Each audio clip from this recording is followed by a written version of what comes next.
ಧರ್ಮಸ್ಥಳದ ವಿಚಾರ ನಮಗೂ ಅವ್ರೇನು ಹೇಳ್ತಿರಲ್ಲ ಇಂಥ ಡಿ ಕೆ ಶಿವಕುಮಾರ್ 100 ಜನ ಇದ್ದಾರೆ ಅಂತ ಐ ಬಿಲೀವ್ ಇನ್ ಇಟ್. ಮಾತು ಬಿಡದ ಮಂಜುನಾಥ, ಕಾಸು ಬಿಡದ ತಿಮ್ಮಪ್ಪ, ಅದ್ರಲ್ಲಿ ನಂಗೆ ನಂಬಿಕೆ ಇರೋನು. ಆ ಧರ್ಮಸ್ಥಳದ ಬಗ್ಗೆನೂ ನಂಬಿಕೆ ಇರೋನು, ಆ ದೇವಸ್ಥಾನ ಬಗ್ಗೆ ನಂಬಿಕೆ ಇರೋನು, ಧರ್ಮಾಧಿಕಾರಿ ಬಗ್ಗೆ ನಂಬಿಕೆ ಇರೋನು. ಅವರ ಆಚಾರ ವಿಚಾರ ಎಲ್ಲ ಕೂಡ ನಮಗೂ ಅರಿವಿದೆ, ನಮಗೂ ಗೊತ್ತಿದೆ. ಬಟ್ ಪರಿಸ್ಥಿತಿ ಏನಿದೆ ಅಂತ ಹೋಮ್ ಮಿನಿಸ್ಟರ್ ಹೇಳ್ತಾರೆ. ನಾನು because is the home minister, he has gone very deeply, we know this subject. But what made us happen, ಯಾಕೆ ಇದಾಯ್ತು, ನಿಮ್ಗಿನ್ನ ಜಾಸ್ತಿ ಇಲ್ಲಿ ನಾವು ಮಾತಾಡೋ 4 ಜನ ಅಲ್ಲ, ಲಕ್ಷಾಂತರ ಜನ ಭಕ್ತಾದಿಗಳು ಇವತ್ತು ಇಡೀ ದೇಶದಲ್ಲೇ ಎಲ್ಲೂ ಅನ್ನದಾಸೋಹ ಪ್ರಾರಂಭ ಮಾಡದೇ ಇದ್ದಾಗ ಅಲ್ಲಿ ಒಂದು ಪರಂಪರೆ ಪ್ರಾರಂಭ ಮಾಡಿದ್ದು ಕೂಡ ನಮಗೆ ಅರಿವಿದೆ. ಯಾಕೆ ಹಿಂಗೆ ಆಗ್ತಾ ಇದೆ ಅಂತ ಕೂಡ ನೀವು don't link it to a political angle. Congress high command why Congress will involve? ಯಾವನೊಬ್ಬ ಬಂದು ಅಲ್ಲಿ ಇರೋಂಥ ಇಂಟರ್ನಲ್ ಪ್ರಾಬ್ಲಮ್ ಅಂತ ಬಂದು ಮಾಡಿ ಅವ್ನು ಯಾವನೊಬ್ಬ ಬಂದು ಮಾಡಿದ್ದಾನೆ.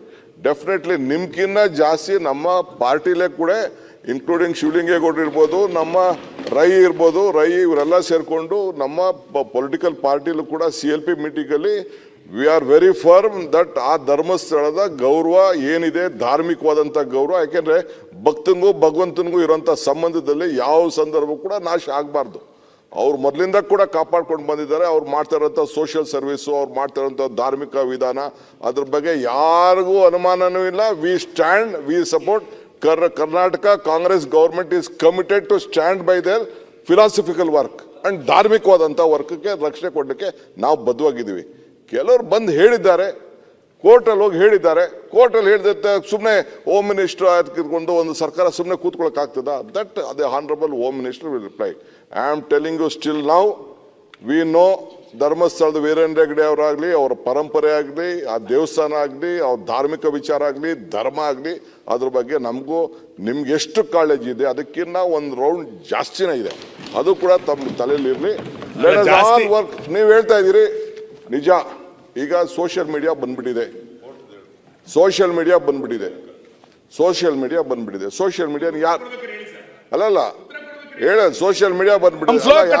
ಸೋಷಿಯಲ್ ಮೀಡಿಯಾ ಬಂದ್ಬಿಟ್ಟಿದೆ, ಮಾಡ್ತಾ ಇದೆ. ಏನ್ ಮಾಡಕ್ಕಾಗ್ತದೆ? ನಿಮ್ಗೆ ಈ ಸಹಾನುಭೂತಿ ಅಪಪ್ರಚಾರ ಮಾಡಬೇಕಿದ್ದೀರಿ, ಪ್ರಶ್ನೆ ಬರ್ತಿರ್ಲಿಲ್ಲ. ಶಿವಕುಮಾರ್ ಅವರೇ, ತಾವು ಒಂದೇ ನಿಮಿಷ, ತಾವು ಬಹಳ ರೋಷಾವೇಶದಿಂದ ಹೇಳಿದ್ದೀರಾ.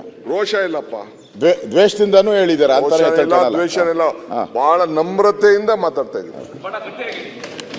ಬಹಳ ಖಡಕ್ಕಾಗಿ ಹೇಳಿದ್ದೀರಾ. ರೋಷ ಬೇಡ, ಖಡಕ್. So my stand on Dharmasthala, my stand on Manjunatha, my belief on Manjunatha. Shivakumar English ಅಲ್ಲಿ ಒಂದು ಸೆಂಟೆನ್ಸ್ ಇದೆ, proof of pudding is in eating ಅಂತ. ನಿಮ್ಮ ಒಟ್ಟು ನಡವಳಿಕೆ, ಈ ಸರ್ಕಾರದ ನಡವಳಿಕೆ, SIT ಬೇಡ, ದಕ್ಷಿಣ ಕನ್ನಡ ಪೊಲೀಸ್ ಅವರೇ ದಕ್ಷರಿದ್ದಾರೆ, ಅವ್ರಿಗೆ ಇದಿದೆ ಅಂತ ಹಿಂದಿನ ದಿವಸ ಹೇಳಿ, ಮಾರನೇ ದಿವಸ SIT ಪ್ರಾರಂಭ ಮಾಡಿ ಅವನ್ ತೋರ್ಸಿಕ್ಕಿಂತ ಜಾಸ್ತಿ ಇವಾಗ ಏನ್ ಹೇಳ್ತದೆ ಅಲ್ಲೆಲ್ಲ ಹೋಗಿ ಅಳಿತಾ ಇದ್ದೀರಲ್ಲ. ಈ proof of pudding is eating ಅನ್ನೋದು ಇಲ್ಲಿ ಬರ್ತದೆ. DK ಶಿವಕುಮಾರ್ ಉಪಮುಖ್ಯಮಂತ್ರಿ ಆಗಿ ಹೇಳಿದಾರೋ, ಒಬ್ಬ ಭಕ್ತನಾಗಿ ಹೇಳಿದಾರೋ ನನ್ಗೆ ಅರ್ಥ ಆಗೋದಿಲ್ಲ. ಆದರೆ ನಿಮ್ಮ ಮಾತಿಗೆ, ನಿಮ್ಮ ಭಾವನೆಗೆ, ಇವ ಆಗ್ತಾ ಇರೋ ನಡವಳಿಕೆಗೆ ಏನು ಸಂಬಂಧ ಇಲ್ಲ. ಎಲ್ಲ ಸಂಪೂರ್ಣ ಆಪೋಸಿಟ್ ಆಗ್ತಾ ಇದೆ. ಹೂ ಇಸ್ ಡೈರೆಕ್ಟಿಂಗ್ SIT ಯಾರು ಡೈರೆಕ್ಷನ್ ಕೊಡ್ತಾ ಇರೋದು? ಆಮೇಲೆ SITಗೆ ಮಿನಿಮಮ್ ಕಾಮನ್ ಸೆನ್ಸ್ ಇರಬೇಕು. ಆ ವ್ಯಕ್ತಿನ ತನ್ನ ಕಸ್ಟಡಿಯಲ್ಲಿ SIT ಕೊಟ್ಟದ್ರಿಂದ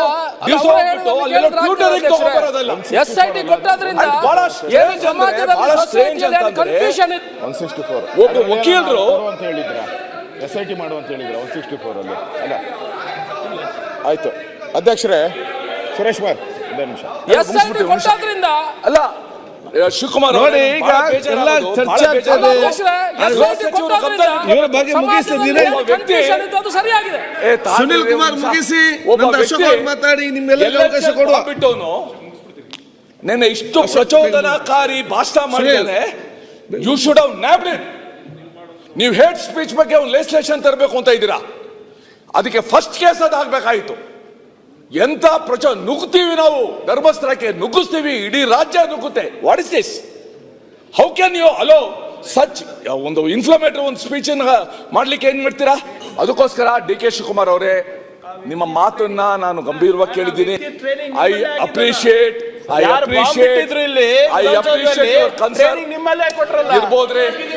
ಇರ್ಬೋದು ಸಿದ್ದರಾಮಯ್ಯ ಹಾಗಿರ್ತದೆ, ಏನು ಮಾಡಕ್ಕಾಗಲ್ಲ. ನಾನು I appreciate your concern, I appreciate your faith, ಆದ್ರೆ ಅದನ್ನ ನಿಮ್ಮ ನಡವಳಿಕೆ ಬುದ್ಧಿವಾದ ಹೇಳ್ತೀರಾ ಅಧ್ಯಕ್ಷರೇ?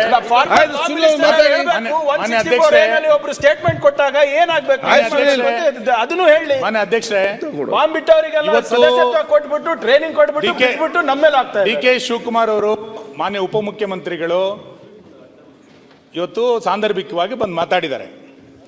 ನಿಮಗೆ ಕಳಕಳಿ ಇಲ್ಲ ಅಂತ ನಾನು ಹೇಳಲೇ ಇಲ್ಲ. ನೀವು ಅವತ್ತು ಇದನ್ನ ಬಹಳ ಗಟ್ಟಿಯಾಗಿ ಹೇಳಿದ ನಂತರ ಇಷ್ಟೆಲ್ಲ ಅಪಪ್ರಚಾರಗಳು ನಡೆದಾಗ ಯಾವ ಮಿನಿಸ್ಟರ್ ಇದಕ್ಕೆ ಇಂಟರ್ವ್ಯೂನ್ ಆಗಲಿಲ್ಲ ಅಂತ, ಇಷ್ಟೆಲ್ಲ ದೊಡ್ಡ ಕೆಟ್ಟ ಅಪಪ್ರಚಾರಗಳು, ನಾನು ಬಹಳ ಅಪಪ್ರಚಾರ ನಮ್ ನೋಡಕ್ಕಾಗಲ್ಲ. ಅದು ಅಷ್ಟು ಅಪಪ್ರಚಾರ ನಡೆದಾಗ ಒಂದು FIR ಮಾಡಿಲ್ಲ ಸರ್ ಜಿಲ್ಲಾಡಳಿತ, ಒಂದು ಸರ್ಕಾರ ಮಾಡಲಿಲ್ಲ. ಇವತ್ತು ಭಾಷಣದಲ್ಲಿ ನಾನು ಬಹಳ ಅದ್ರ ಜೊತೆಗಿದ್ದೀನಿ ಅಂತಂದ್ರೆ ಆಗಲ್ಲ, ಕೃತಿನಲ್ಲಿ ಬರಬೇಕಲ್ಲ. ನಾನು ಭಾಷಣದಲ್ಲಿ ಹೌದು ಹಂಗೆ ಮಾಡ್ತೀನಿ ಅಂತಂದ್ಬಿಟ್ರೆ ನಾಳೆ ಹೆಡ್ಲೈನ್ ಆಗ್ಬೋದು ಪೇಪರಲ್ಲಿ. ಆದರೆ ಇಲ್ಲೇನು ನಡೆಸಿದಿರಿ ನೀವು? ಇವತ್ತು ಈ ದಿನ ಬೆಳಿಗ್ಗೆ ಅಲ್ಲಿ ಪ್ರಚಾರ ಅಪಪ್ರಚಾರ ಎಲ್ಲಿಯ ತನಕ ಅಂತಂದ್ರೆ, ನೀವು ಸುಳ್ಳು ಸುದ್ದಿಯ ಬಗ್ಗೆ ಒಂದು ಕಾನೂನು ತರ್ತೀನಿ ಅಂತ ಗೃಹ ಸಚಿವರು ಹೇಳಿದ್ರಿ. ಇದೆಲ್ಲ ಸುಳ್ಳು ಪ್ರಚಾರಗಳು ಆದ ನಂತರ ಕಾನೂನು ತರಬೇಕು ಅಂತ ಹೊರಟಿದ್ದೀರಾ? ಸುಮ್ಮನೆ ಕೂತ್ಕೊಂಡ್ರ? ಅದಕ್ಕೋಸ್ಕರ ಒದ್ದು ಒಳಗಾಕ್ಬೇಕಿತ್ತಲ್ಲ ಯಾರ್ಯಾರು ಹಿಂಗೆ ಧರ್ಮಸ್ಥಳದ ಬಗ್ಗೆ ಮಾತಾಡ್ತೀರಿ ಅಂತ. ಸರ್ಕಾರಕ್ಕೆ ನಾನು ಶಬಾಸ್ಗಿರಿ ಯಾವಾಗ ಕೊಡ್ತಿದ್ದೆ ಅಂತಂದ್ರೆ, ಒಬ್ಬ ಧರ್ಮಸ್ಥಳದ ಬಗ್ಗೆ ಮಾತಾಡಿದಾಗ, ಒಬ್ಬ ಮಂಜುನಾಥನ್ ಫೋಟೋ ಹಾಕೊಂಡು ಮಾತಾಡಿದಾಗ, ಒಬ್ಬ ಕುಟುಂಬದ ಬಗ್ಗೆ ಮಾತಾಡಿ ಅವಹೇಳನ ಮಾಡಿದಾಗ ಪೊಲೀಸ್ ಸ್ಟೇಷನ್ಗೆ ಒದ್ದು ಒಳಗಾಕಿ ಹುಷಾರ್, ಹಿಂದೂ ಧಾರ್ಮಿಕ ಕೇಂದ್ರದ ಬಗ್ಗೆ ಮಾತಾಡಿರೋ ಹುಷಾರ್ ಅಂತ ಹೇಳಿದ್ರೆ ಹೌದಪ್ಪ ಅಂತ ನಿಮ್ಮ ಸರ್ಕಾರನ ಹೇಳ್ತಾ ಇದ್ದೆ. ನೀವು ಅಸಹಾಯಕರಾಗಿ ಕೂತ್ಕೊಂಡಿದ್ದೀರಿ ಇಡೀ ಸರ್ಕಾರ. ಯಾರು ಏನ್ ಬೇಕಾದ್ರೂ ಮಾಡಿ. ನಾನು ಹೇಳಿದಲ್ಲ, ಬಾಹುಬಲಿ ಬೆಟ್ಟ ತನಕ ಹೋಗಿದ್ರಿ ನೀವು ಗುಂಡಿ ತೆಕ್ಕೊಂಡು. ಇದಕ್ಕಿಂತ ಒಂದು ಅಪಮಾನ ಬೇಕೇನೋ ಒಂದು ಕ್ಷೇತ್ರಕ್ಕೆ? ಬೇಡ, ಆಮೇಲೆ ನಾನು ಈಡಾಗಿಲ್ಲ ಸರ್, ಈಡಾಗಿಲ್ಲ, ಆಮೇಲೆ ಮಾತಾಡ್ತೀನಿ. ನೀವು ಇಷ್ಟೆಲ್ಲ ಮಾತಾಡ್ಬೇಕಾದ್ರೆ ಇವತ್ತು ಈ ಕಳಕಳಿಯನ್ನು ತೋರಿಸೋದೇ ನೀವು? ಇವತ್ತು ಇಡೀ ರಾಜ್ಯದ ಜನ ಆಕ್ರೋಶಿತ ಪರ ಆಗಿರೋ ಕಾರಣಕ್ಕೆ ಈಗ ನೀವು ಕಳಕಳಿಯನ್ನು ತೋರಿಸ್ತಾ ಇದ್ದೀರಿ. ಇವತ್ತು ಇಡೀ ರಾಜ್ಯದ ಜನ ರಸ್ತೆಗೆ ಬಂದಿದ್ದಾರೆ. ನಾನು ಅದಕ್ಕೆ ಹೇಳಿದ್ದು, ಬಾಹುಬಲಿ ಬೆಟ್ಟಕ್ಕೆ ಬುಡಕ್ಕೆ ಬಂದಿರುವಂತ ನಿಮ್ ಬುಡಕ್ಕೆ ಬರುತ್ತಿದ್ದು ಆ ಆಕ್ರೋಶ ಬಹಳ ದೊಡ್ಡ ಪ್ರಮಾಣದಲ್ಲಿ ಜ್ವಾಲೆ ಆಗ್ಲಿಕ್ಕಿಂತ ಮುಂಚೆ ನೀವು ತಿರುಪತಿಯನ್ನ ಅವಹೇಳನ ಅವತ್ತು ಮಾಡಿದ್ ನೋಡಿದ್ವಿ, ಶಬರಿಮಲೆಯನ್ನು ಮಾಡಿದ್ ನೋಡಿದ್ವಿ. ಈಗ ಮುಂದಿನ ಟಾರ್ಗೆಟ್ ಧರ್ಮಸ್ಥಳ ಮಾಡ್ಲಿಕ್ಕೆ ಕೊಟ್ಟಿದ್ದೀರಿ. ನಾಳೆ ಇನ್ನೇನು ಟಾರ್ಗೆಟ್ ಮಾಡ್ತೀರಾ ಗೊತ್ತಿಲ್ಲ. ಇದೊಂದು ಗ್ಯಾಂಗ್, ಇದು ಅಪಪ್ರಚಾರ ಮಾಡ್ಕೊಂಡು ಮುಂದಕ್ಕೆ ಹೋಗುವಂತ ಒಂದು ಗ್ಯಾಂಗ್ ಇದು. ನೀವು ಇದನ್ನ ಈ ಟೂಲ್ ಕಿಟ್ ಅನ್ನ ಇವತ್ತು ನಿಲ್ಲಿಸ್ತಿಲ್ಲ ಅಂತಾದ್ರೆ, ಮಾನ್ಯ ಗೃಹ ಸಚಿವರು ಉತ್ತರದಲ್ಲಿ SIT ತನಿಖೆಯ ಮಧ್ಯಂತರ ವರದಿ ಏನಾಯ್ತು ಅಂತ ಹೇಳಿ, ಈ ತನಿಖೆಯನ್ನ ಎಲ್ಲಿಯ ತನಕ ನಡೆಸ್ತೀರಿ ಅಂತ ಹೇಳಿ, ಇನ್ನೆಷ್ಟು ಗುಂಡಿಯಾಗಿ ಕೊಟ್ಟಿದ್ದೀರಿ ಅನ್ನೋದನ್ನ ಸ್ಪಷ್ಟ ಮಾಡ್ತಾ, ಈ ರೀತಿ ಹಿಂದೂ ಧಾರ್ಮಿಕತೆಯ ಬಗ್ಗೆ ಯಾರು ಅವಹೇಳನ ಮಾಡಿದ್ರೆ ಈ ಸರ್ಕಾರ ಸಹಿಸೋದಿಲ್ಲ ಅನ್ನುವಂತ ಒಂದು ಸಂದೇಶ ಕೊಡಿ.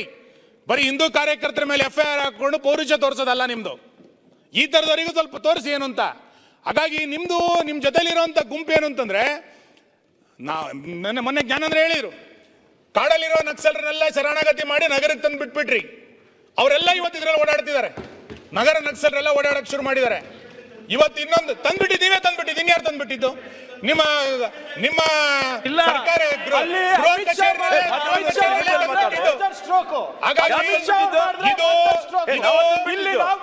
ಕಾಂಗ್ರೆಸ್ ಪಕ್ಷದ ಅಜೆಂಡಾ. ಯಾಕೆಂದ್ರೆ ಈಗ